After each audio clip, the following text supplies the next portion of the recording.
çok büyük bir izdiham var menzilde. Öyle bir kalabalık var ki minareden anons yaptılar.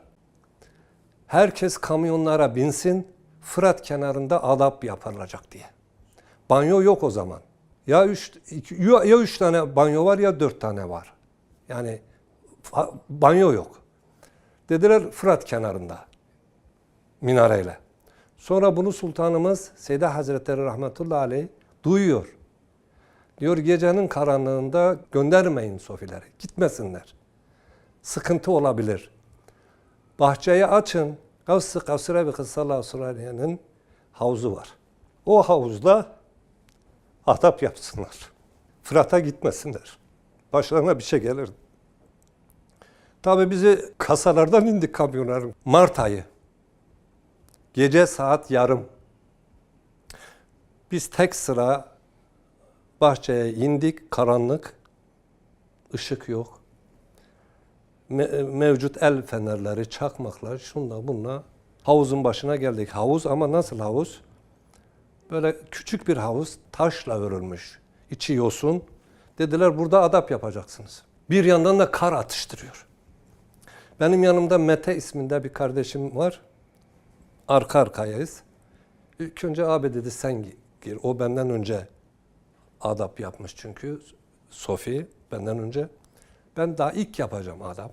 Neyse tam girdik. Tabii soğuk, buz gibi su. Bir yandan da kar yağıyor. Gece yarım ve bir arası. Tam havuzda çıkacağım sırada ya Mete dedim havluyu verir misin? Çok soğuk. Abi dedi konuştun. Ne olacak konuştum? Bir daha dedi. Ahda gusül yenilemen lazım. Ya Mete dedim gözünü seveyim senin. Ben dondum zaten. Abi dedi olmaz. Bir daha dedi adap yapacaksın. Hadi ya Allah bismillah. Burnumu falan tuttum. Tekrar ördek gibi böyle batıp çıktım. Niyetlenerek tabii. Gusülümüzü aldık çıktık. Hemen üzerimi titriye titriye giydim. Fakat içinde öyle bir endişe var ki bende astım vardı. Şimdi o havuzun başından üstümü giyip eski caminin altına koğuşa inene kadar kalbimden diyorum ki ya Rabbi ne olur şu öksürüğümü tutturma. Yani başlatma. Kimseyi rahatsız etmek istemiyorum. Yani çünkü bir öksürük tuttuğu vakit saatlerce kesilmiyor. Yani yanımdaki, sağımdaki, solumdaki kardeşlerimi ben rahatsız edeceğim. Benim yüzümden rahatsız olurlar. Ya Rabbi ne olur beni öksürtme diye böyle içimden Allah'a müracaat ediyorum, yalvarıyorum. O ara geldik, battaniyeler yerimize hazırlamışlar. Önceden arkadaşlar. Dediler burada adabınızı yapıp namazlarınızı kılıp Fatihalarınızı okuyacaksınız. Burada kıvrılıp yatacaksınız kıbleye doğru. Tamam. Yaptık namazlarımızı, dualarımızı yaptık. Tabii yine o öksürük endişesiyle ben yattım. Kafamı koydum, yattım. Tabii zaman geçiyor. Birden dediler sabah namazına kalkın sofiler. Sabah namazı kalkın sabah namazına. O günden itibaren o öksürük bende peyda olmadı bir daha. Bir daha öksürmedim. O adap gününden itibaren Allahu Teala benden aldı. Sadatlar himmet ettiler. Benden aldılar. Tabii adamımızı yaptık. Tekrar o kalabalık sırasında Sadat-ı İkram'ı tam böyle onlar bize nazar ettiler ama biz dünya gözüyle onlara pek fazla bakamamıştık. Devrisi gün o şansı yakaladık.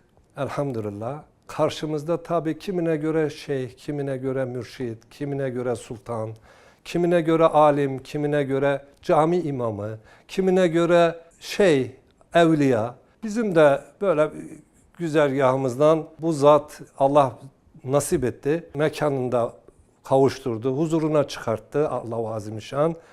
Ne kadar şükretsek tabii az. Tekrar ziyaretlerimizi yaptık, vedalaştık, ziyaret ettik, döndük Elazığ'a. Bizim fakültenin, Edebiyat Fakültesinin yolu önünde böyle bir yol var. Beton bir yol.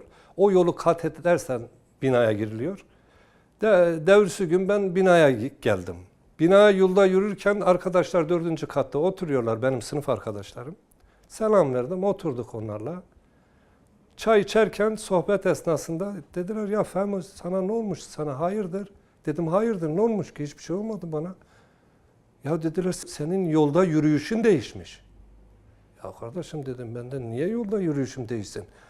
Ben eski Fehmi'yim işte. Ben de niye değişsin? Bir şey olmadı ki. Hemen ben anladım. Demek ki bu evliyanın belirtileri vücudumuzda, halımızda, ahvalımızda, yürüyüşümüze dahi tesiri olmuş. Ben hemen anladım. Ya arkadaşlar hemen döndüm, latife yaptım. Ya dedim hiç sormayın, Adıyaman Kahta menzilde bir tır çarptı bana. Arkadaşlar tabii böyle şaşırdılar. Ya nasıl tır çarpar? Sen tır çarpar da sen nasıl böyle ayakta durursun gibi böyle hayretle bana baktılar. Tabii ben anlattım. Dedim böyle böyle Adıyaman Kahta menzilde bir evladı Resul var. Bize biz olduğumuzu öğretti bu kapı. Bize ahde vefayı öğretti bu kapı. Bu güzel insanlar sadakati öğretti bu kapı bize. İnsanlığımızı hatırlattı. Bizi biz olduğumuzu hatırlattı. Vatan, millet, ümmet sevgisini tanıttılar, yaşattılar. O günün şartları, o günün Türkiye'si hakikaten çok zordu kardeşim. Terör, diz boyu, Doğu Anadolu'da oynanan hesaplar, kitaplar farklı.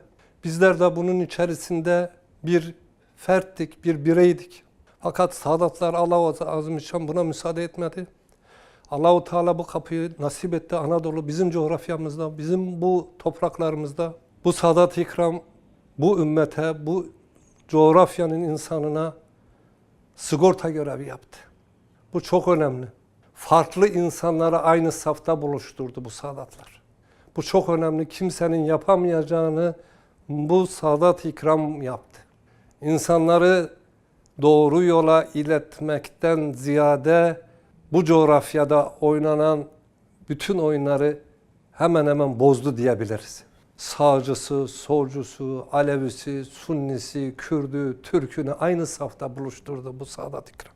Ve birbirimize kör bıçağa bakar gibi baktığımız insanlarla menzilde aynı çorbanın leğeninin etrafında bize verilen, ikram edilen o ekmeği paylaştık. Aynı mekanda yattık. Aynı mekanda birinin ayağı diğerinin yüzüne, diğerinin kolu diğerinin başına gelecek şekilde aynı belki aileden kardeşin kardeşe yan yana yatamadığı şekilde ama biz ümmeti yan yana yatırmayı başardı bu Sadatlar. Çok önemli ve bugüne kadar da devam ediyor. Devam edecek kıyamete kadar inşallah. Çünkü bu kapı huzur, barış, kardeşlik kapısı. Çünkü Aleyhisselatü Vesselam'ın vekilleri görev alıyor. Çünkü niye? Aleyhisselatü Vesselam buyuruyor, ahir zamanda benim hakiki alimler benim varislerimdir buyuruyor. Onun için bu kapıdaki bu güzel insanlar Aleyhisselatü Vesselam'ın sünnetullahına uyarak ümmet-i Muhammed'e hizmet ediyorlar. Hiçbir şey talep etmeden, dünyevi hiçbir talepleri olmadan insanları istikametine yön veriyorlar. Yönlerini Allah'a ve Resulullah'a döndürüyorlar. Bu çok önemli bir şey. Çünkü niye? Devrimizde babanın evladına sözü geçmediği bir dönemde bu güzel insanlar insanları bölük bölük, saf saf aynı safta toplayabiliyorlarsa burada bir bereket vardır, burada bir güzellik vardır. Bunu inkar etmek mümkün değil. Böyle doktor nasıl inneyi şılingayla hastasına yavaş yavaş veriyor, bu Sadat-ı İkram bize adab edep noktasında ahlak, terbiye, muhabbet, ihlas, samimiyet o şeyleri veriyor yavaş yavaş. İnsan farkında. Tabii insanın her şeyi değişiyor. Modu değişiyor, genleri değişiyor, molekül hücreleri, yapısı değişiyor. Yani yürüyüş değişiyor da bunlar değişmez, değişiyor. Ama bunları izah etmem mümkün değil. Ama insana hissettiriyorlar. Oturmamız, kalkmamız, büyüklerimize, küçüklerimize karşı bakışımız, her şey değişiyor. Otomatikman değişiyor. Her ziyarete gidiş gelişte bir farklılık oluşuyor bizde. Bir güzellik oluşuyor. Bizden mi? Bizden değil. Niye? Çünkü ben eski Fehmi'yim. Şimdi niye eskiden olmuyordu da şimdi oluyor? Niye? O nazarın, o bakışların, o ziyaretin, o helal lokma çorbanın, o helal ekmeğin bir gıdımı, bir şeyi o insan bizim vücudumuzda eksileri artılara dönüştürerek gün be gün kat kat artarak ilerletiyor. Biz bunun farkındayız.